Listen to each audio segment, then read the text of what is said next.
Prince saw his cook teaching his son to dance, but he didn't know she was hiding something. He had never imagined that a humble servant could alter the course of his destiny. Yet on that fateful evening, while searching for his son who had vanished from the grand royal celebration, Prince Edward discovered something that would change everything. In a forgotten alcove of the palace, away from the glittering chandeliers and aristocratic laughter, he found his young heir learning to dance. But it wasn't with one of the noble dance instructors or high-born ladies. It was with Elise, a kitchen maid who had worked in the palace for barely a year.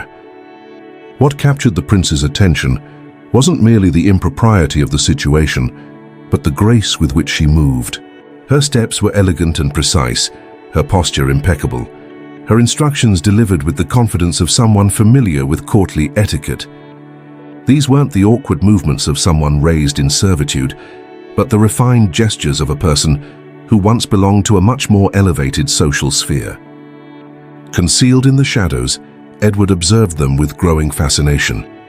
The way she guided his son through the complex patterns of the dance spoke of years of formal training. The gentle corrections she offered, the subtle adjustments to his posture, these were not skills one acquired in a kitchen. Intrigued beyond measure, the prince resolved to uncover her secret. Little did he know that pursuing this mystery would excavate a buried past and reveal a truth that would challenge the royal court. And most dangerously of all, it would awaken feelings in his heart he thought had died with his late wife. As he retreated from his hiding place that night, one question burned in his mind. Who was this woman really? And what was she hiding behind her servant's disguise? But before we delve into this captivating tale of secrets, identity, and forbidden attraction, the Palace of Montivy shimmered on that winter night like a precious gem set against the darkness. A masterpiece of architecture that had stood for centuries, it commanded respect from all who beheld its grandeur. Beyond its thick stone walls, the frigid wind howled through frost-covered gardens, bending the naked branches of ancient trees. Eerie melodies formed as the wind swept across the frozen landscape, creating a haunting contrast to the palace's warmth. Inside, however, a different world existed entirely, bathed in golden light from hundreds of flickering candles. A grand ballroom overflowed with magnificence, its crystal chandeliers capturing and multiplying the radiance. The ceilings were elaborately painted, and the dazzling reflections made it seem as if stars had descended. The annual Winter Ball was the most anticipated event in the kingdom's social calendar. Nobility from neighboring lands and distant regions attended, eager to partake in the grand festivities. Ladies in silk gowns of jewel tones moved gracefully, their skirts gliding across polished marble floors. Gentlemen in formal attire engaged in political discussions beneath portraits of ancestors long departed. Prince Edward stood at the entrance, accepting bows and curtsies with practiced ease as he scanned the crowd. A widower for 5 years, he had grown accustomed to the court's endless efforts to find him a new bride. Tonight would be no different. Mothers with daughters, ambassadors hinting at alliances, advisors whispering strategies. But his thoughts drifted to his 10-year-old son, Prince Thomas, who had vanished from the festivities. The boy had always found these grand events tedious, preferring adventure to diplomacy and etiquette. Edward understood. At that age, he had favored sword practice and secret passages over noble pleasantries. As the orchestra began another waltz, couples moved in elegant synchronization across the ballroom floor. Edward excused himself from a conversation with the Duke of Westerly, his mind set on finding his son. It was time to locate the boy before he found himself in trouble once again. The vaulted ceiling arched majestically overhead, creating perfect acoustics for both music and conversation. From its ornate plasterwork, elaborate crystal chandeliers descended like frozen waterfalls, casting iridescent reflections. The light danced and shimmered with every movement, creating an atmosphere between reality and fantasy. Ladies in luxurious silks and taffetas glided across the floor, their gowns billowing like exotic blooms. Their jewels, diamonds, sapphires, emeralds, and rubies, caught the light, adding to the constellation of sparkles. Music floated through the air, an enchanting melody woven into the very fabric of the evening. The orchestra, positioned on a raised platform, performed with impeccable synchronization. Each musician moved as one, creating harmonies that seemed too perfect to be of this world. The lead violinist swayed gently, his passion evident in every precise bowstroke. The symphony of sounds blended, soaring violins, deep cellos, murmured conversations, and measured laughter. Together, they formed a symphony of power and privilege, the unmistakable soundtrack of the elite. From the head of the ballroom, Prince Adrian of Montivy observed the scene with a practiced eye. Renamed for the occasion, Edward stood on a raised dais where the royal family presided over such events. Draped in midnight blue velvet with gold embroidery, his tall figure commanded respect effortlessly. His dark eyes, known for seeing through deception, scanned the room methodically. To a casual observer, he seemed to admire the spectacle of the winter ball. But those who knew him well recognized the slight furrow in his brow. He was searching for something or someone. Prince Adrian maintained the impassive expression of a man well accustomed to playing a predetermined role. Years of royal training had perfected his ability to conceal his thoughts behind a dignified composure. His presence was nothing short of commanding, tall and straight-backed, exuding natural authority. Generations of noble breeding had instilled in him the posture and confidence expected of a ruler. His attire was impeccable, a black formal coat with gold embroidery that shimmered in the candlelight. Each golden thread wove intricate patterns, subtly incorporating the royal crest of Montivy. His dark hair was meticulously swept back, revealing a high brow that spoke of intelligence. The severe angle of his jawline emphasized the cold determination in his unwavering gaze. A casual observer would see the image of a monarch in complete control of his court. His posture, attire, and measured gestures projected an aura of strength and certainty. Ladies stole glances in his direction, courtiers sought his approval, dignitaries approached with deference. But within his mind, Adrien felt utterly detached from it all, lost in his own thoughts. The excessive wealth, social choreography, and suffocating expectations weighed heavily upon him. This ball was not for him. It was for the kingdom, the Queen Dowager, and anxious advisors. None of it was designed for his personal pleasure or satisfaction, merely to fulfill obligations. As he nodded to a passing nobleman, the familiar sense of isolation crept in once more. He was surrounded by hundreds, yet entirely alone, a paradox of royal existence. His thoughts drifted to his son, wondering where Thomas had escaped to. Perhaps the boy had the right idea after all. It was a crucial night. Everyone expected him to announce his engagement to Lady Genevieve Duray. This union was meticulously designed to strengthen Montivy's political stability and bind two powerful houses. The alliance would secure borders, expand trade, and present a united front against potential aggressors. On paper, it was flawless diplomacy, and as expected, Lady Genevieve was there, playing her role perfectly. She moved with the elegance of a woman who knew precisely her place in the world. Genevieve navigated courtly hierarchies effortlessly, balancing deference and warmth with calculated precision. Her gown, deep sapphire blue with silver embroidery, shimmered under the glow of the chandeliers. Intricate vines and flowers adorned the fabric, symbols of fertility and continuity, chosen with intent. The rich material hugged her frame before flowing into a silhouette that balanced modesty and allure. Her ash-blonde hair was styled in an elaborate updo, adorned with a sapphire tiara that matched her eyes. Her pale blue gaze was unnervingly perceptive, assessing advantages and weaknesses with chess-like precision. Genevieve was patient. Years at court had taught her that waiting strategically often led to greater rewards.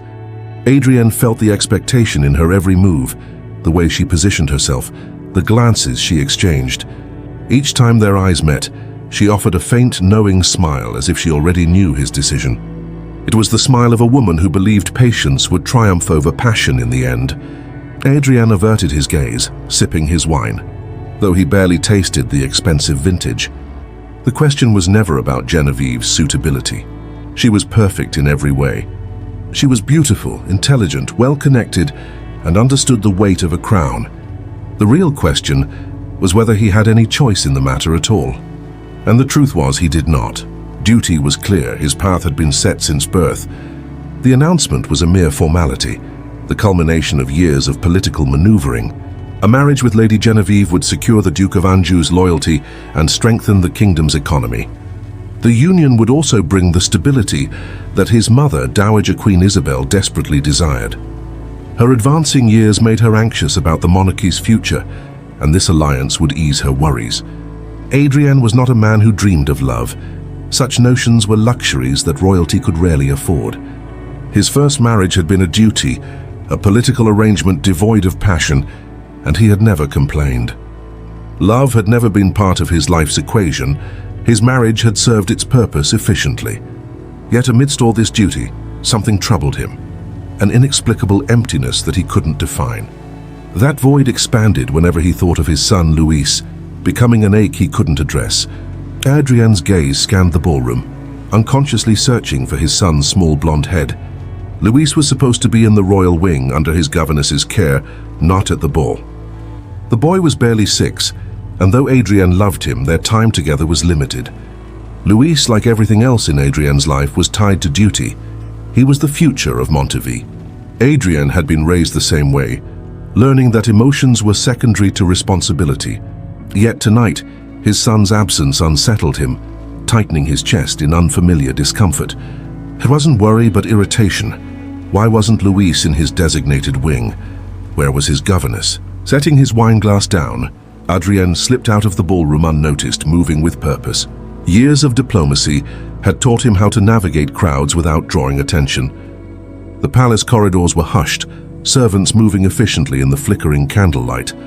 Music from the ballroom faded as he strode toward Luis's chambers, steps long and determined. Opening the door, he found the room empty. His son was nowhere to be seen. The bed was neatly made, toys arranged, and a candle burned low, suggesting recent presence. His jaw tensed.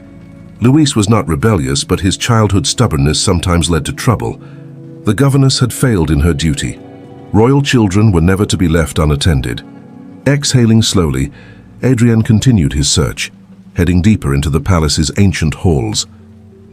His instincts told him Luis would be drawn to the older, more mysterious parts of the castle. Beyond the grand halls, far from the music and bustle, the environment changed dramatically.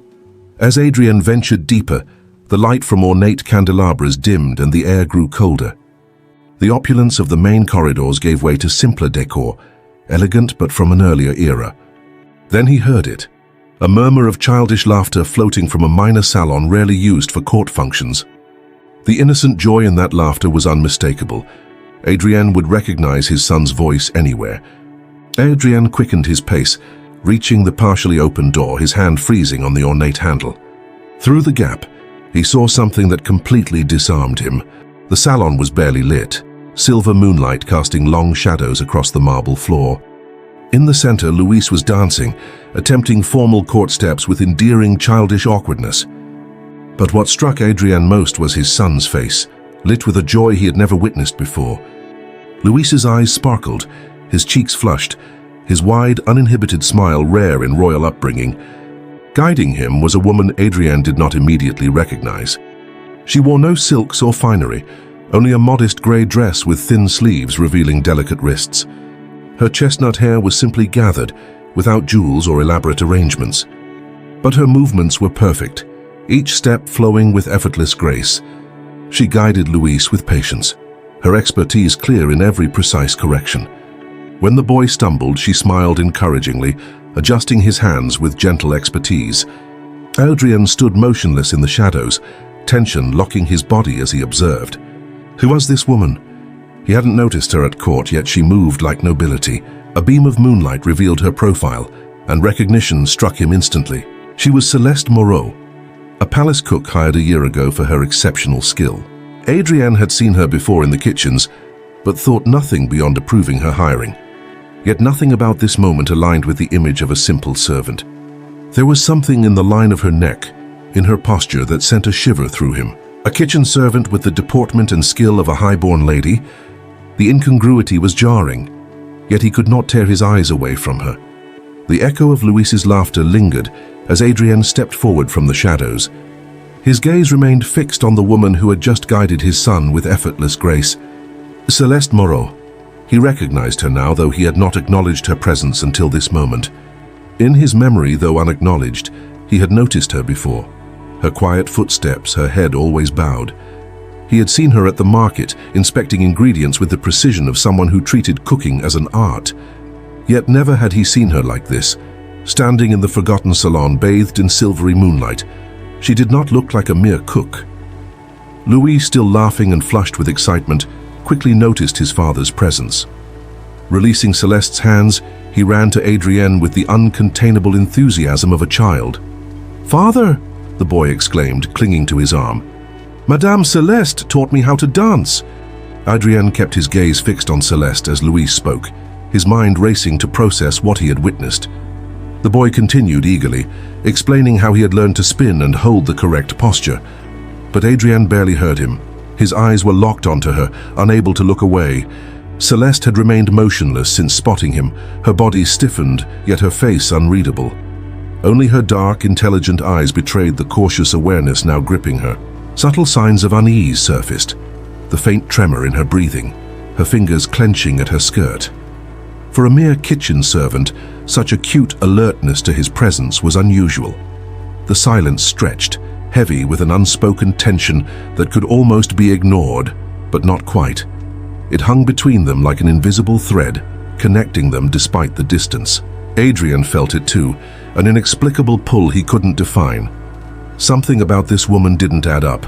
His instincts, sharpened by years at court, told him there was more to her story than met the eye. Just as Adrian was about to speak, a voice echoed from the doorway. "Your Highness," the tone was formal, measured, a servant's announcement delivered with practiced precision. Adrian didn't immediately turn away from Celeste. Instead, he noticed how her shoulders relaxed ever so slightly, as if the interruption had spared her from something inevitable. With one last glance at the young woman, Adrian turned toward the servant who stood rigidly in place, bearing the posture of someone delivering important news. "The dukes and royal advisors await you in the hall, Your Highness," the man announced, with a slight bow of his head. "The Dowager Queen has requested your immediate presence." Adrian closed his eyes for a brief moment, suppressing the sigh of irritation that threatened to escape. Of course, the engagement. The nobles were growing impatient. Lady Genevieve awaited his answer. He glanced back once more at Celeste. Louis still held her hand, his face glowing with childish excitement, but she remained stoic, her back straight, her chin tilted upward, as though she had regained her composure in the blink of an eye. Adrienne held her gaze a second longer, searching for something in her dark eyes, a clue, a hint, an explanation, but she gave nothing away. Without uttering a word, he pivoted on his heel and began walking toward the exit. His black cape billowed behind him, and his footsteps echoed firmly against the marble floor.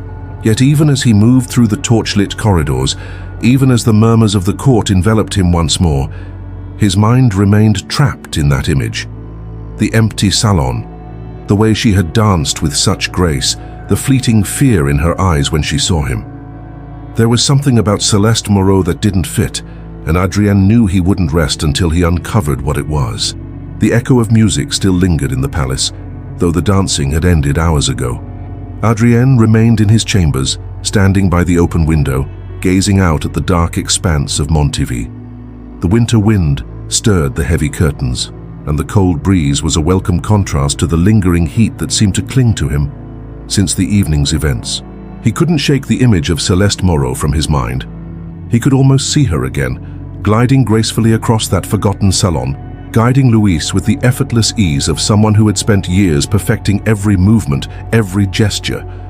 Each step was deliberate, each motion precise. There was no clumsiness in the way she moved, none of the hesitation one might expect from a simple servant. How was it possible? Adrian had attended enough balls in his life to recognize a woman who had been trained in dance from childhood within the aristocracy. Dance was not merely entertainment, it was a discipline, an art form reserved for those raised in the proper circles, with tutors and masters who molded their posture and elegance. Celeste Moreau had no reason to have learned in such a manner. He clenched his jaw, turning sharply on his heel.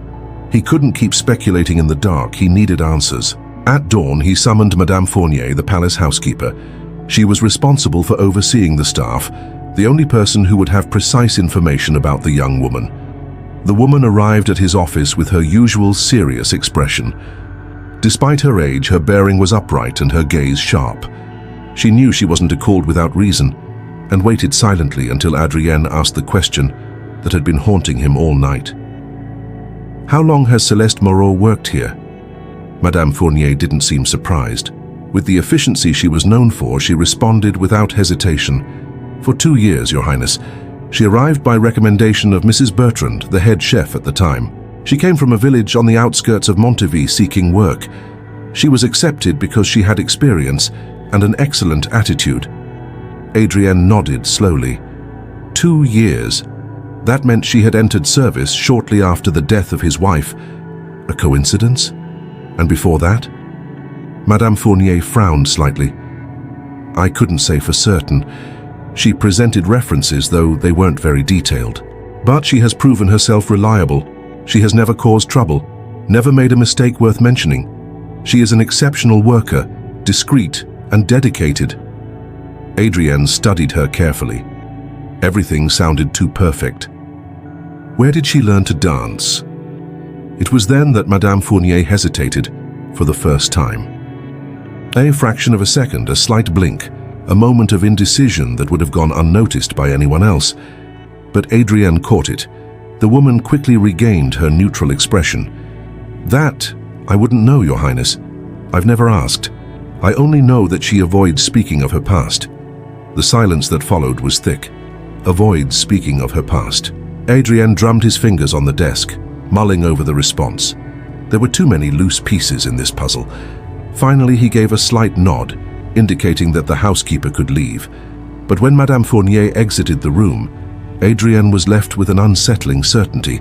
Something didn't add up in Celeste Moreau's story, and he was determined to find out what it was. Hours later, when the palace corridors were bustling and the kitchens alive with activity, Adrienne descended to the lower levels under the pretext of checking on Louis's meals.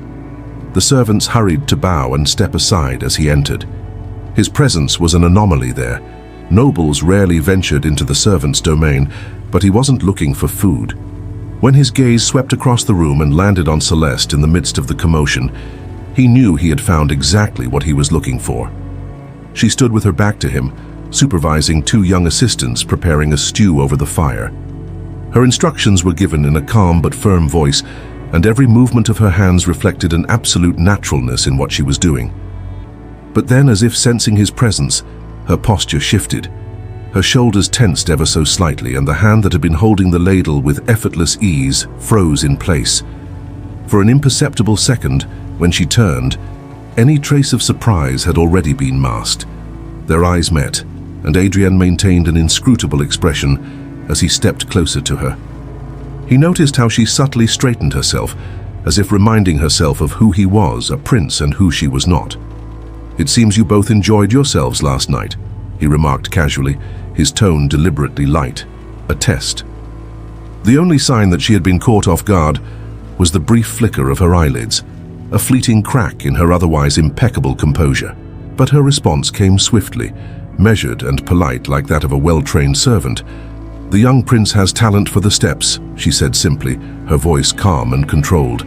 She offered no further details, no denial, no explanation, nothing more. Adrienne felt a strange sense of satisfaction. That response itself was confirmation, for only someone with something to hide knew exactly when to remain silent. He leaned in slightly, his calm demeanor masking the intensity behind his words. "So do you." It wasn't just a compliment.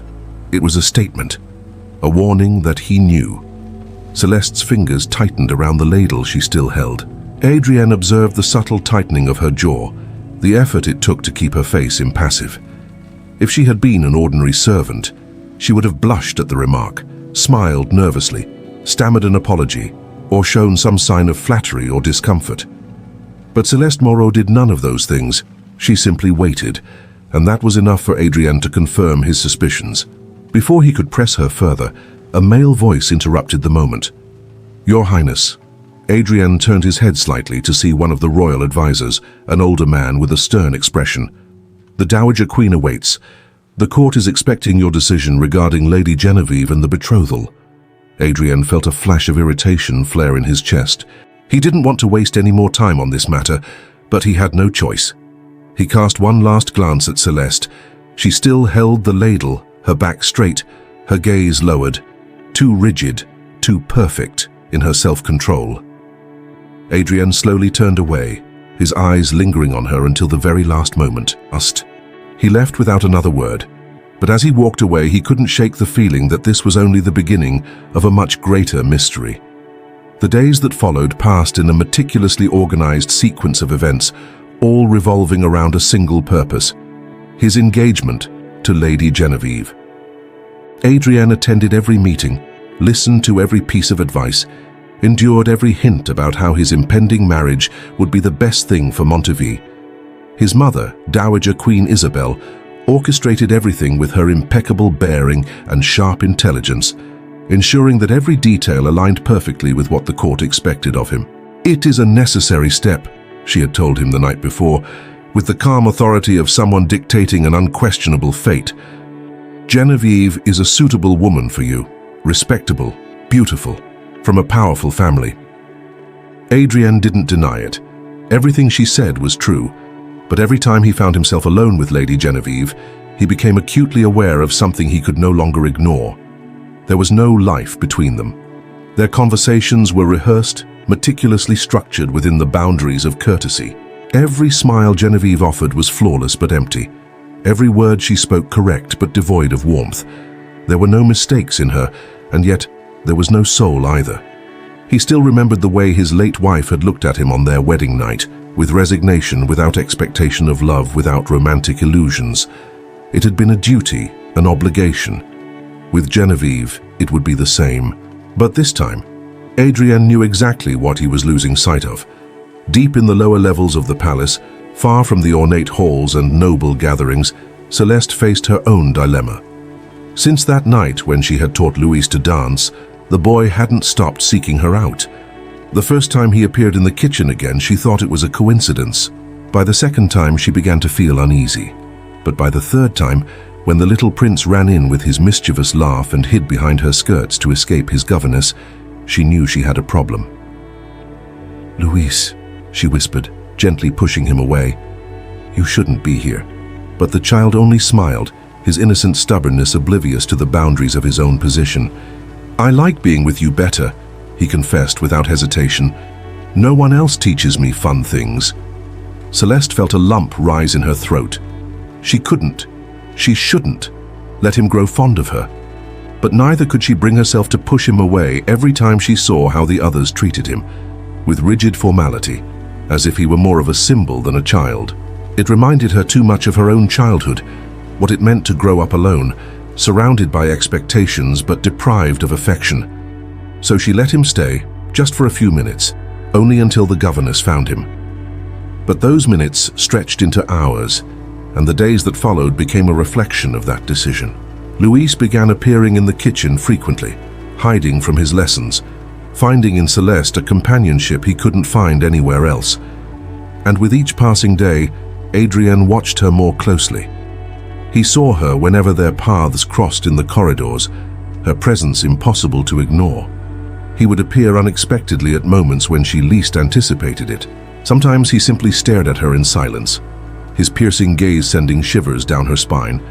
Other times he asked casual questions, as though trying to pry loose some fragment of truth. But Celeste never gave answers.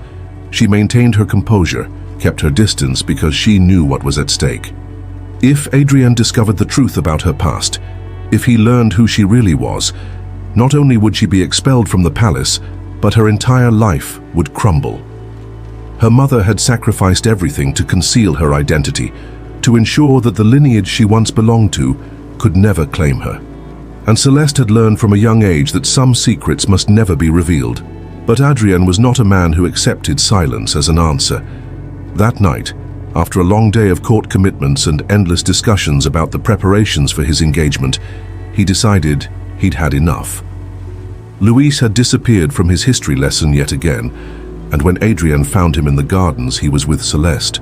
The boy was laughing freely, playing with the shadows cast by lanterns, unburdened by the rigid posture his tutor demanded inside the palace. And Celeste sat beside him with an expression softer than Adrian had ever seen. She didn't speak to him in elaborate words or treat him with the cold detachment that other adults in the court did. She simply let him be a child. Luis was huddled under Celeste's cloak, his small body trembling from the cold. Celeste stood beside him, her dress clinging to her skin, her breath uneven. The prince said nothing, but the tension radiating from his rigid frame filled the space between them. If anyone else were to see them like this, Celeste swallowed hard, her pulse racing. She knew what it looked like, knew how inappropriate the situation appeared. She should have apologized immediately, explained that she had only been helping the child, that she hadn't intended anything improper. But the words would not leave her mouth because Adrian couldn't tear his eyes away from her. The air between them crackled with something deeper than discomfort, something dark, unspoken and dangerous. It wasn't anger in Adrian's gaze, it was something far more perilous. The prince took a slow step forward, his eyes locked on her face. In that moment, a sound interrupted the charged scene. Footsteps echoed down the nearby corridor, followed by a voice. "Adrian!" The sharpness of his name, spoken with the authority of a queen, sliced through the tension like a blade. Dowager Queen Isabel appeared at the end of the corridor, her slender silhouette framed against the dim light of the candelabras. Her cold eyes swept over the scene. Her son Celeste, the boy wrapped in her cloak, and the silence in the hallway became unbearable. The echo of his name, delivered with precision by his mother's voice, cut through the air like a finely honed dagger. Adrian tensed, his gaze still fixed on Celeste, on the image of his son clutching the warmth of her cloak. For a fleeting instant, indecision flickered across his features, but then his instincts kicked in with practiced speed. Without hesitation, he scooped Luis into his arms, pulling the child close to his chest. The boy's warmth seeped through his damp clothes, his small body still trembling from the storm's chill. Adrian adjusted his posture, straightening his shoulders, recomposing himself into the regal figure of a prince, just as the Dowager Queen crossed the threshold. She entered with the elegance of a sovereign, her steps light yet unyielding. The golden glow of the candelabras illuminated her sculpted face, hardened by years of wielding power. Her sharp eyes captured every detail of the scene before her. Celeste, still standing in the same spot, felt the weight of the Queen's gaze, but she didn't flinch. She didn't allow her expression to betray the storm raging inside her. The Queen stopped a few paces away, her expression calculated and unreadable. Her gaze slid briefly over Celeste, pausing momentarily on her wet hair clinging to her face, her soaked dress the way her posture remained too perfect for a mere servant. But she showed no surprise. Instead, she turned her attention to her son. "We were wondering where you were," she said softly, her tone carrying the measured elegance of a well-delivered reprimand. Adrian didn't react. He knew she wasn't referring only to his absence at the gathering. He knew his mother saw beyond words, observing not just the present moment but all its implications. With the same calm composure he had displayed during diplomatic wars and political crises, Adrian responded. "Luis went out into the garden and got caught in the storm. Celeste found him before I did and protected him from the cold." It wasn't an apology, nor an explanation beyond what was necessary. Just facts. The Queen held her gaze on her son for a long moment before turning her eyes back to Celeste. Silence settled between them, the kind of silence that suffocates. Then, with a simple gesture, a slight twist of her wrist, a motion that required no words but said everything, she dismissed Celeste. "You may go." Her order was soft but absolute. Celeste felt the blow of that indifference more deeply than if it had been a direct rebuke. She understood what it meant, a reminder of her place, a warning. Keeping her head bowed in a respectful curtsy, she retreated with controlled steps, not turning back, not allowing herself the weakness of a final glance, denying Adrian the chance to stop her. The days that followed passed with an unbearable normalcy. Adrian fulfilled his duties, attended meetings, signed agreements, and oversaw the political strategies that would ensure the kingdom's stability. He spent more time with Lady Genevieve, allowing her to believe he was finally embracing the role expected of him. His mother, pleased with his apparent compliance, never mentioned that night in the corridor again. Everything seemed to be in order, but in his mind, everything was chaos. He couldn't stop thinking about Celeste, not about her face, not about her lips, not about the way the rain had marked her skin, but about the truth she was hiding. Because he knew she was hiding something, and he couldn't ignore it. Celeste kept her distance, avoiding the main hallways and ensuring she didn't cross paths with the prince under any circumstances. But Louise kept seeking her out. At first she tried to maintain her distance, urging him to return to his governess, telling him not to visit her in the kitchen or hide behind her apron, with the mischievous laugh of a child who knows he'll be forgiven. But she couldn't bring herself to reject him. He spoke to her with the sincerity of a child who didn't understand the weight of secrets, sharing stories about his father. Sometimes, when he thinks no one is watching, he stares out the window as if he's somewhere else, as if he doesn't want to be here. Celeste felt her heart tighten. Prince Adrian, the imposing man, the monarch of ice, was it possible that he too was trapped in a world he didn't want? Adrian sought her out, not overtly, not with declarations, but with the persistence of a man who refused to ignore what was right in front of him. He found excuses to be in the gardens when she passed by, ensured he was in the corridors when she left the kitchen. Every time he saw her, he tried to speak to her, and every time Celeste found an excuse to leave. "I need to deliver this to the dining hall. Madame Fournier is waiting for me.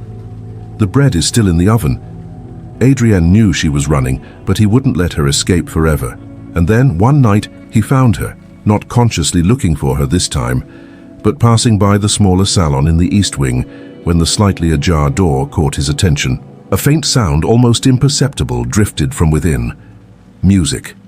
He stopped in the doorway and saw her, Celeste, alone in the center of the room, her eyes closed, her feet gliding in a silent waltz. Her body moved with the precision of someone who had learned dance as an art, not as a pastime. It was impossible for a servant to move like that. Impossible. Adrienne barely breathed. The revelation was undeniable. For the first time, he saw her without her barriers, without the armor she wore in her daily life. For a fleeting moment, he saw the truth reflected in her. But in the instant his presence reached her, she froze. She felt him before she saw him. She stopped, turning her head slowly. Their eyes met. And before he could take a step, before he could utter a word, Celeste vanished. The formal event at the Palace of Montivy unfolded like all the others. Elegant, calculated, predictable. The chandeliers gleamed in the grand halls, their light reflecting off the cut crystal glasses and the gemstones embedded in the aristocratic ladies' gowns. The music floated through the air with the smoothness of silk murmurs, while nobles wandered between measured conversations, rehearsed smiles, and carefully disguised ambitions. Adrienne wasn't interested in any of it. The evening was dedicated to consolidating alliances, demonstrating stability, reinforcing what everyone expected of him, his impending engagement to Lady Genevieve Ducray. She was by his side, as impeccable as always, her dress a soft ivory tone, her hair styled into an elaborate updo. Perfect, too perfect. Every time they exchanged words, Adrienne felt the weight of obligation pressing down on him. Genevieve spoke to him with courtesy, her phrases well-structured and devoid of genuine emotion. She didn't look at him as a man, but as a convenient future husband, a title to be secured. And Adrienne could no longer ignore what his mind had been screaming at him. His thoughts weren't on Genevieve or the court. They were elsewhere. They were on a woman with dark eyes and secrets tightly guarded. The image of Celeste dancing in the empty salon remained etched in his memory like a dagger in his chest. Her posture, the way she moved with the elegance of a lady, the lightness of someone who had been trained, molded in a world she pretended to know nothing about, it haunted him. He had to uncover the truth, and that night he would. When he gave the order to the servants, no one questioned him. "I want Celeste Moreau to personally bring the tray of sweets to my study. It's for Louise." It was a reasonable request, a simple favor from the prince to his son. No one suspected anything.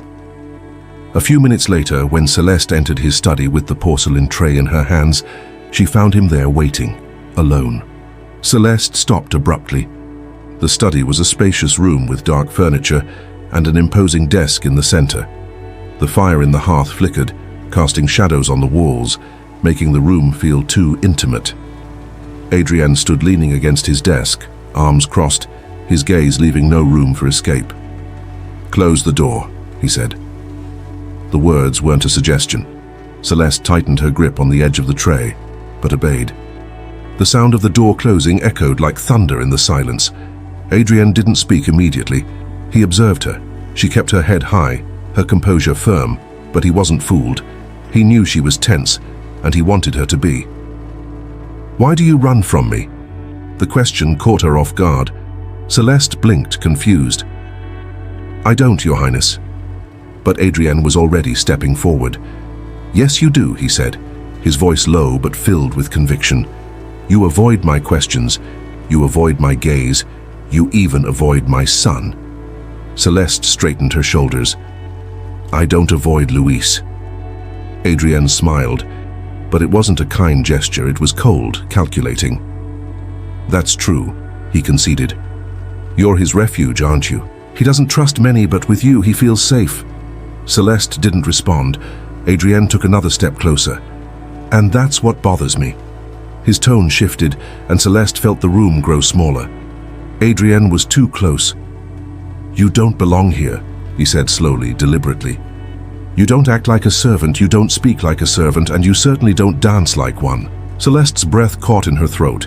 She couldn't move, couldn't speak. If she said anything, if she tried to defend herself, he would know. He would know she was lying. Adrienne tilted his head slightly, studying her. "Tell me, who are you really?" A shiver ran down Celeste's spine. She couldn't tell him. She couldn't let him uncover the truth. "I am a servant of the palace," she said firmly. Adrienne closed his eyes briefly. It was a weak response, and he hated poorly constructed lies. When he opened them again, his expression had changed. There was something darker, more dangerous in his gaze. "That's all?" he asked, his voice cutting through the silence. The silence between them grew thick. Celeste felt her heart pounding against her chest. The air became heavier. Adrienne was so close she could feel the heat of his body. The tension was impossible to ignore. For a moment, neither of them moved. Then the door burst open. The sound of wood slamming against the wall made them both pull apart sharply. Adrienne turned his head immediately, his expression turning severe. In the doorway stood Lady Genevieve, not alone. Her lady-in-waiting was right behind her, eyes fixed on the scene with a glint of pure speculation. But it was Genevieve who held Adrienne's gaze. "Your Highness," she said with an impeccable smile, too controlled. "I didn't expect to find you here, Aunt alone." Celeste felt the cold humiliation rise up her spine. She curtsied quickly, and without waiting for an order, without even giving Adrienne a chance to say anything, she fled the room, her heart racing frantically in her chest. Adrienne watched her go, and as the door closed behind her, he knew he had gone too far. The days that followed were a dangerous game of evasion. Celeste avoided Adrienne at all costs. There were no more encounters in the hallways, no more moments where she felt his gaze following her. In silence, she ensured it wouldn't happen again. She stayed in the kitchen only long enough to fulfill her duties and disappeared as soon as the rest of the staff retired to their quarters. She moved with precision, with an iron discipline that allowed no mistakes or distractions. Because she knew she was walking a thin line, because she knew Adrienne already suspected too much. The way he had looked at her in his study, the insistence in his questions, the way he had closed the distance between them with that mix of authority and unspoken desire, he had come too close. If Adrienne kept pushing, if he continued to push her against the limits of her own past, everything would collapse. Meanwhile, in the upper levels of the palace, Lady Genevieve watched. From the moment she had entered Adrienne's study and found the servant alone with him, something had ignited in her mind. It wasn't just the scene itself that unsettled her. It was the way Adrienne tensed when he saw her, the way Celeste fled without looking back. Genevieve was many things, but she was not a naive woman. She had grown up in a court where words were daggers wrapped in velvet, where looks spoke louder than words. She knew how to read silences, and Adrienne had been silent ever since. He seemed more absent, more distant. During formal events, her expression remained as it always had been, controlled, perfect. But Genevieve felt the disconnect. She knew his mind was elsewhere, and now her only question was with whom. Celeste wasn't surprised when she received the summons from Dowager Queen Isabel. But that didn't mean it didn't terrify her. The instruction came through Madame Fournier, delivered in a casual tone, without embellishment or insinuation. Her Majesty wishes to see you in her chambers this afternoon. It wasn't phrased as an order. It didn't need to be. Celeste knew exactly what it meant. When she arrived at the Queen's private quarters, she was greeted by an atmosphere of meticulously calculated elegance. The royal chambers weren't ostentatious, but everything about them exuded power. Velvet curtains of deep blue framed the tall windows overlooking the garden. Dark wood furniture was arranged with impeccable precision, and the fire in the hearth burned with a low, steady intensity. The Dowager Queen was seated in a high-backed chair, holding a delicate crystal goblet between her fingers. She didn't invite Celeste to sit. There was no need. This wasn't a conversation. It was a warning. "I've been told my grandson holds great affection for you." The Queen began, her voice soft but sharp like a freshly honed blade. Celeste didn't respond immediately. She lowered her head in a gesture of respect. "Your Highness, he is an intelligent and kind boy." The Queen tilted her head slightly, as if considering her words with interest. "I don't doubt it," she replied, twirling the goblet between her fingers. "What intrigues me is how a simple cook has managed to influence him so profoundly." The trap was set. Celeste kept her expression neutral. "It was never my intention, Your Majesty." The Queen smiled, but it wasn't a warm smile. "Of course not," she murmured. "But whether intentional or not, here we are." The silence that followed was overwhelming. Celeste felt her skin burn as the Queen observed her for a few more seconds before setting the goblet down on the table beside her. "Adrien is a man of duty. He always has been, but lately he seems distracted." The tension in the air grew heavier. "That is unacceptable," Isabel continued, her tone absolutely calm. "A crown prince cannot afford distractions." There was no threat in her voice. None was needed. Celeste understood the message perfectly. "That is all," the Queen said, dismissing her with a simple wave of her hand. Celeste left the room with trembling legs. She knew what she had to do. She had to distance herself. She had to disappear. That same night, Louis cried in Adrien's chambers. The boy, his cheeks wet and his voice broken by sobs, confessed what had happened. "I went to find Celeste, but she wouldn't see me." "She said she was busy," the child sobbed, clutching his father's sleeve. "But she didn't look at me. She didn't talk to me like she always does." Adrien felt a cold fury take hold of his chest. He rose from his seat with a single thought in mind. This couldn't continue. Celeste couldn't keep running. He went straight to the kitchen, but when he arrived, she wasn't there. The other servants looked at him in surprise when he asked about her. It was Madame Fournier who gave him the answer. Celeste requested to be transferred to the laundry. Adrien froze. At first he didn't understand, but then anger hit him with the force of an icy wave. She was escaping. Celeste had chosen to disappear. The weight of that realization left him rigid, and for the first time in years, Adrien didn't know what to do with the rage consuming him. The separation was absolute. Celeste vanished from the palace's daily routine, relegated to the workshops where dim light and the constant sound of thread sliding through fabric offered her a silent refuge.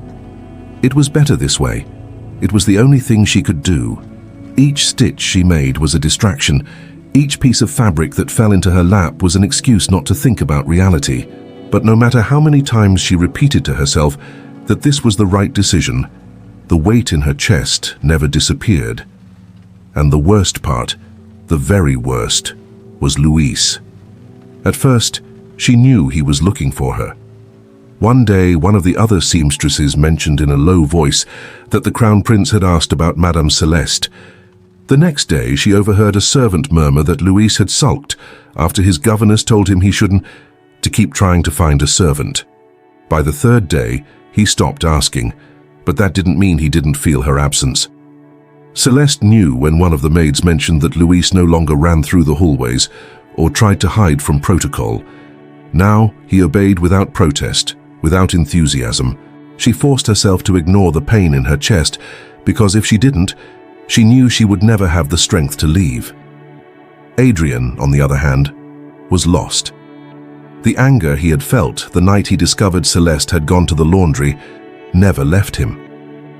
He convinced himself that what he felt was only frustration, that his need to find her was solely because she had dared to defy him with her silence, her evasions. But every time he walked through the corridors and didn't find her, every time he descended to the kitchen and didn't see her moving among the stoves and ovens, the sense of emptiness became unbearable. The restlessness in his chest made him irritable. Nothing at court distracted him, nothing in his daily life restored his sense of control, until Genevieve noticed his distraction. It was after a meeting with the councillors when Lady Genevieve decided to speak with him. The tea salon in the west wing of the palace was prepared with its usual precision. Delicate porcelain cups rested on embroidered tablecloths, and desserts were arranged on a golden tray. Everything about the scene was perfect, measured, unalterable, just as their marriage would be. Genevieve observed Adrienne with calculating eyes, measuring the exact moment to say it. "I don't expect a passionate husband," she declared, her statement precise. Adrienne lifted his gaze from his teacup and looked at her with genuine attention for the first time in weeks. She smiled elegantly. "I understand your role in this court. I understand the sacrifice it represents." Her voice was soft, without a trace of resentment. It was the voice of a woman who had accepted her fate long before he had even considered it. "I'm not seeking love, Adrienne, only responsibility." Adrienne didn't respond because in that instant he understood with greater clarity than ever before. This would be his future, a loveless marriage, a shared duty, an empty life. He could do it. He could go through with the engagement. He could close the doors to everything Celeste had awakened in him. But then why did the idea leave him breathless? Celeste couldn't stay in the palace. Each day that passed, each moment in which she remembered that Adrienne was so close, yet so unreachable, destroyed her a little more. She had made too many mistakes. She had drawn the attention of the prince, his mother, and Genevieve. She was breaking slowly. If she stayed, if she kept seeing Luis and remembering how easy it would be to continue protecting him, if she kept crossing paths with Adrienne in the hallways and feeling the echo of everything they could never say to each other, she wouldn't survive. She had to leave. Determined, she began writing her letter of resignation. The knock at the door startled her. Celeste straightened her back, her pen suspended over the paper. "Come in," she called softly. The door opened with a slight creak of wood, and in the doorway stood Madame Fournier, the housekeeper. She observed Celeste with her usual severity, but this time there was something else in her expression. "You have a letter," Madame Fournier said. Celeste frowned. The housekeeper stepped forward and extended a heavy envelope made of thick paper. The wax seal was intact, but when Celeste saw the emblem on the seal, her heart stopped. With trembling hands, she recognized it immediately, a French coat of arms, one she hadn't seen in many years. Her lips parted in a silent gasp. She couldn't, she shouldn't, but there it was. Her past had found her. Celeste took the letter with rigid fingers, feeling the weight of a history she had tried to bury for years. The French coat of arms on the wax seal sent a chill through her veins. It couldn't be. Not here. Not now. The room seemed to shrink around her.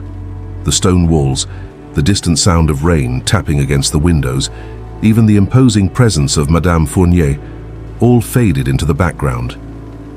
All she could see was the letter, the thick envelope, the unbroken seal, her name written in handwriting she hadn't seen since childhood. "You're not going to open it?" Madame Fournier's voice cut through the air like a razor's edge. Celeste looked up. The housekeeper's eyes were fixed on her with calculated intensity, as if waiting for something. A reaction, a confession. Celeste felt her throat tighten. With trembling hands, she slid her finger under the wax and broke the seal. The sound of the paper tearing echoed in her chest like thunder. She unfolded the sheet with stiff movements and read the words that would seal her fate. Adrienne couldn't go on like this. Since the night Genevieve had spoken those words about marriage being merely a responsibility, he felt trapped in an invisible cage. Nothing had changed at court. The same meetings, the same protocols, the same expectant gazes upon him. But something inside him had fractured irreversibly. He forced himself to attend dinner that evening with his mother and the councillors, to sit beside Genevieve with the composure of a man who knew his duty. But inside, Everything was chaos.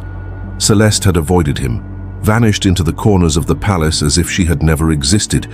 Each day without seeing her was a silent torment. He told himself it didn't matter, that he shouldn't care.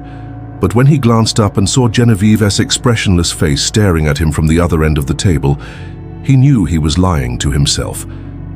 The sound of hurried footsteps echoed in the hallway. Adrian frowned as a servant entered the dining room without announcement. The man's face was pale. "Your Highness," he stammered. Silence fell over the table. All eyes turned to him. Adrian stood immediately. "What is it?" The servant swallowed hard. "It's Prince Louis. He's gone." The world stopped spinning for Adrian. Celeste read the letter once, twice, 3 times, but the words kept blurring before her eyes. The sentences were cold, precise, written with the ink of an authority she had spent years running from. There was no signature. It didn't need one. She knew exactly who it was from, and worst of all, she knew what it meant. Who else has seen this? Her own voice sounded strange to her ears. Madame Fournier didn't answer immediately, but her eyes spoke louder than words. "You're not the only one who received a warning." Fear pierced her chest. Someone in the palace already knew the truth. Adrian stormed through the hallways like a hurricane of fury and desperation. Servants scrambled out of his way, terrified by the intensity of his expression. Louis wasn't in his chambers, wasn't in the gardens, wasn't in the library or the playroom. He had vanished. Panic was a poison coursing through his veins with every passing second, and then it hit him like lightning. Celeste. She had to know something. She was the only person Louis trusted more than anyone. Adrian turned on his heel and strode toward her without hesitation. Celeste was still standing breathless when the door burst open. The sound made her jump, but it wasn't the noise that stole the air from her lungs. It was the sight of Adrian in the doorway. His expression wasn't that of a prince or even a man. It was that of a father on the edge of an abyss. His eyes locked onto hers, and then he saw the letter in her hands, the French emblem, the trembling of her fingers, the fear etched across her face. In that moment, Adrian understood everything. She wasn't just a servant. She had never been. Celeste felt the weight of the paper in her hands as if it were shackles. Her gaze remained fixed on the letter, on the French coat of arms that branded her with a silent sentence. Her breathing was uneven, and her skin, usually warm under the dim light of the room, was now pale as a ghost's. But then the door opened with a sharp knock. The letter slipped from her fingers and fluttered to the floor, just as her eyes met Adrian S. He stood in the threshold, his chest heaving, his shoulders tense, his lips slightly parted as if he had crossed the palace in a single stride. But it wasn't his anger that froze her in place. It was the fear in his eyes. "Louis is missing," he said, his words slicing through the air like a blade. Celeste straightened immediately. "What?" Adrienne stepped inside without preamble, closing the distance between them in a single motion. "He's not in his chambers, not in the library, not in the gardens. No one has seen him." The panic in his voice wasn't that of a prince. It was that of a desperate father. Celeste swallowed hard, feeling the tightness in her chest. Louis, the boy she had tried to push out of her life, the boy whose heart she had broken by disappearing without explanation, needed her now. She didn't need any more reasons. Leaving the letter on the table, she lifted her face with determination. "I'll find him."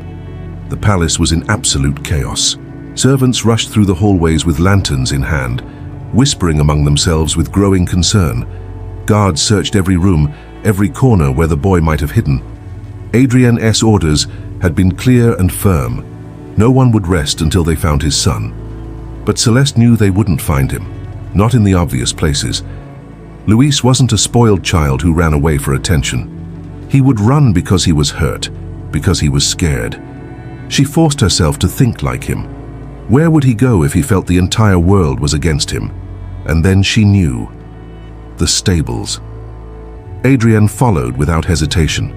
He couldn't doubt her now, not when she was the only person Louis trusted completely. Celeste crossed the courtyard with determined steps. Her dress, dusty from her day in the sewing workshop, was slightly disheveled from the rush, but she moved with the precision of someone who had made an unshakable decision. The stable doors were slightly ajar, and the faint scent of hay and damp earth floated softly in the air. Celeste paused, sharpening her hearing, and then she heard it, a small muffled sob. Her chest tightened, and without thinking she stepped inside. Luis was in the farthest corner of the stable, wrapped in a woolen blanket, his eyes swollen from crying. Celeste knelt beside him without hesitation. The boy looked up and threw himself into her arms before she could say a word. Celeste felt his tiny body trembling, the warmth of his skin seeping through the fabric of her dress. For a moment she could do nothing but hold him tightly. "I don't want you to leave," he whispered between sobs. "I don't want them to leave me with her." Celeste blinked, confused. "With whom?" Luis rubbed his eyes with his fists and looked at her with the seriousness of a child who had seen too much for his age. "I overheard the servants talking. They said father is going to marry Lady Genevieve and she will be my new mother." Celeste's heart clenched in her chest. Luis looked away, his small face hardened by sadness. "She doesn't like me. She just wants to be a princess." A lump formed in Celeste's throat. She wanted to say something, anything, to comfort him, but before she could, a shadow fell over them. She looked up quickly. Adrienne stood in the doorway of the stable, watching the scene with an inscrutable expression. Something inside him shattered. Luis, his son, had fled out of fear. A fear of a marriage that Adrienne himself hadn't wanted. His son didn't want Genevieve. His son wanted Celeste. And Adrienne had tried to deny it, to deny that she had a deeper impact on their lives than he had ever admitted. He had tried to deny that she was the only thing that truly mattered. Celeste felt Adrienne's gaze pierce through her, an intensity in his eyes that made her feel exposed before him. Because in that moment he made a decision, and there was no turning back. The entire palace trembled with the news the following morning. Before the first rays of sunlight gilded the towers of Montevis, the announcement was made official. The engagement between Prince Adrien of Montevis and Lady Genevieve would be formalized in just a few days. The bells rang out from the southern tower of the castle, heralding what should have been a celebration for the kingdom. But for Celeste, it felt like a sentence. The news reached her ears before breakfast, whispered among the maids in the hallways, murmured by the chambermaids who dreamed of a future filled with wealth and power. With every word, with every confirmation of what she already feared, she felt her chest tighten until it became unbearable. It shouldn't hurt this much. She knew this was the right thing. She had always known there was no place for her in Adrienne's life, at least not in the light of day. But still, when one of the laundresses, oblivious to her pain, smiled excitedly and said, "They say the wedding will be grand. Lady Genevieve's dress is being brought from Paris." Celeste felt the world crumble beneath her feet. Far above, in the highest wing of the castle, away from the rumors and the eager laughter, Adrienne had other plans. There would be no wedding. He couldn't allow it. Not after what he had seen in the stables, not after the way his son had sought comfort in the one woman who truly cared for him, not after looking into Celeste's eyes and realizing he could never forget her. So he summoned Lady Genevieve to his chambers. When she arrived, she didn't seem surprised. She moved with the same elegance as always, her deep blue gown wrapping her figure perfectly, her expression serene but with a sharp glint in her eyes. Adrienne didn't bother disguising the conversation with kindness. It served no purpose. "I cannot marry you, Lady Genevieve." She didn't react immediately, didn't even blink. She simply looked at him, and then, with unsettling calm, tilted her head slightly. "I knew you would say that." Adrienne tensed his jaw. She stepped closer, her hands clasped over her lap. "I am not a naive woman, Your Highness," she whispered, her voice velvet smooth, accustomed to politics and betrayal. "I've seen the way you've been lately, distracted, restless." Adrienne didn't respond, but Genevieve didn't need him to. "I never expected this engagement to be a romance," she continued, "but I did expect you to be practical." She paused, studying him with cold detachment. "Or do you prefer to lose the favor of my family? You know the consequences of such a decision." Adrienne didn't flinch. "I'll face them." Silence fell over the room. Genevieve studied him for several seconds, then with a perfectly controlled smile murmured, "Then good luck, Your Highness." She turned and left without another word. Adrien knew this wasn't the end. His mother didn't take long to find him. When Dowager Queen Isabel entered his chambers, Adrien was already bracing himself for the confrontation. She wasn't pleased. Her posture was rigid, her expression icy, the dignity of a queen in every movement. "What does this mean?" she demanded, her voice low, too low. Adrien kept his composure. "It means I will not marry Lady Genevieve." Isabel's eyes flashed with dangerous intensity. "You're not a child, Adrien. You know what this implies. You know the scandal it will cause." Adrien didn't look away. "Yes, and still, I won't do it." The Queen parted her lips in disbelief before letting out a bitter laugh. "For God's sake, don't tell me this is because of that woman." Adrien didn't answer. He didn't need to. His silence was confession enough. The Queen stared at him in astonishment, as if her own son had become a stranger. "Are you telling me," she whispered harshly, "that you're willing to throw away a marriage that would guarantee the stability of this kingdom for a servant?" Adrien hardened his jaw. "For a woman who matters to me." The weight of those words hung in the air, a heartbeat of silence stretched between them. But then, his mother stopped seeing him as her son and began looking at him as a monarch committing an unforgivable mistake. "If you go through with this," she said finally, her tone colder than ever, "she will leave Montavis forever." Celeste didn't have time to breathe before the second letter arrived. This one bore no French coat of arms on the seal. It was from the palace, a summons. The Dowager Queen awaited her in her chambers. She had no choice. When Celeste entered the Queen's quarters, the air was charged with something heavier than formality. Dowager Queen Isabel stood waiting, without a smile, without courtesy. Her eyes swept over Celeste with the same coldness one might use to evaluate a pawn on a chessboard. There were no pleasantries. "I know who you are." The words hit Celeste like a punch to the stomach. A shiver ran down her spine. The Queen didn't raise her voice. She didn't need to. "I always knew there was something about you, something out of place, and now I understand why." She paused, letting her words hang in the air, absorbing the tension in Celeste's shoulders. "I don't know what you hope to gain by staying here, but listen carefully. If Adrien insists on this, there will be no place for you in Montavis." The silence became unbearable. "If you truly care for my son," the Queen continued, her voice cutting like steel, "if you truly want what's best for him, you will leave." Celeste felt the weight of the decision crash down on her.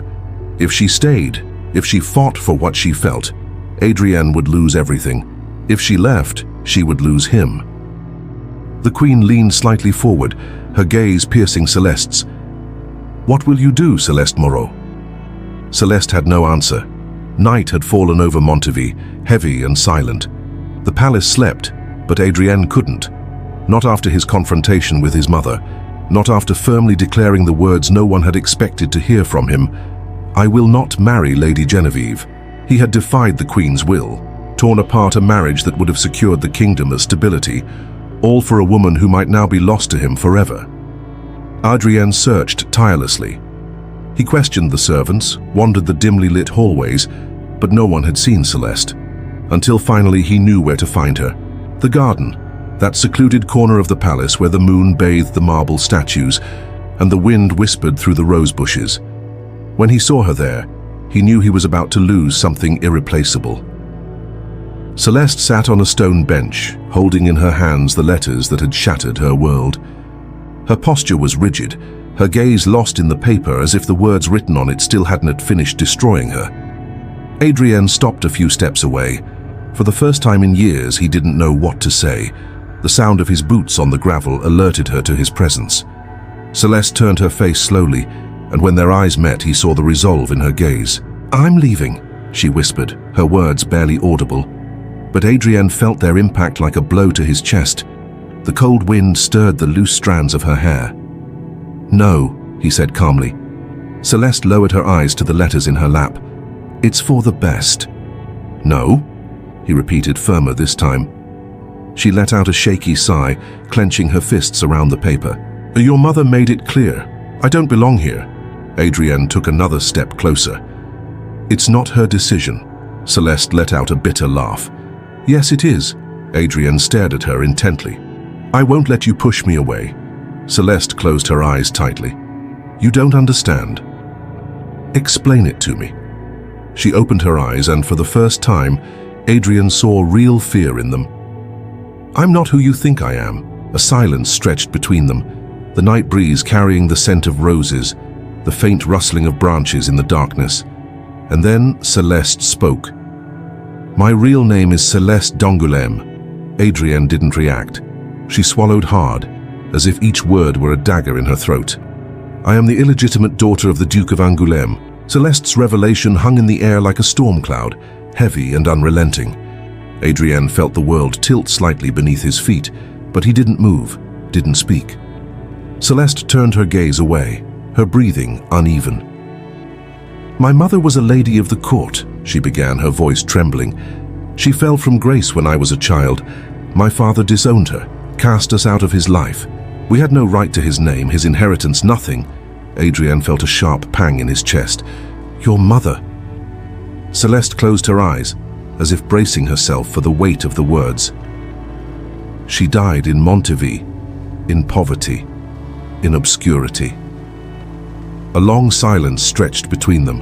The wind played with the folds of her dress, with the loose strands of hair framing her face.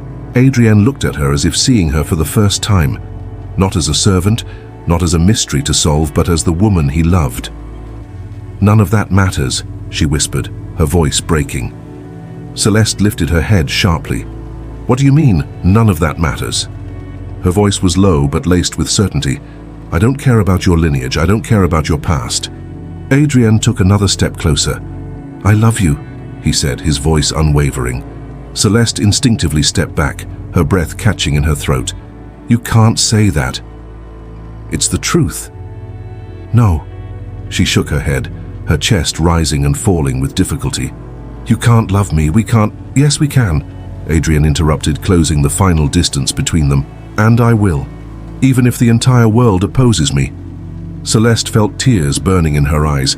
She had spent her life running, escaping pain, but in that moment, with Adrienne standing before her, looking at her as if nothing else in the world mattered, she couldn't run anymore. And when he cupped her face in his hands and kissed her, she didn't want to. The court was plunged into chaos. The announcement of the broken engagement between Prince Adrien and Lady Genevieve spread like wildfire through the gilded halls of Montivy. The dukes and councillors of the realm, those who had seen this union as a guarantee of stability and power, rose in protest. Within hours, the news transformed into a monumental scandal. The aristocratic ladies whispered behind lace fans, horrified by the affront suffered by Genevieve. The noble men spoke in hushed tones about what this would mean for diplomatic relations with Anjou. But above all, the outrage was directed at the reason behind it all: Celeste, a woman who should never have existed on this chessboard of power. Lady Genevieve handled the humiliation with the dignity of a dethroned queen. She remained composed when the news was confirmed before the court.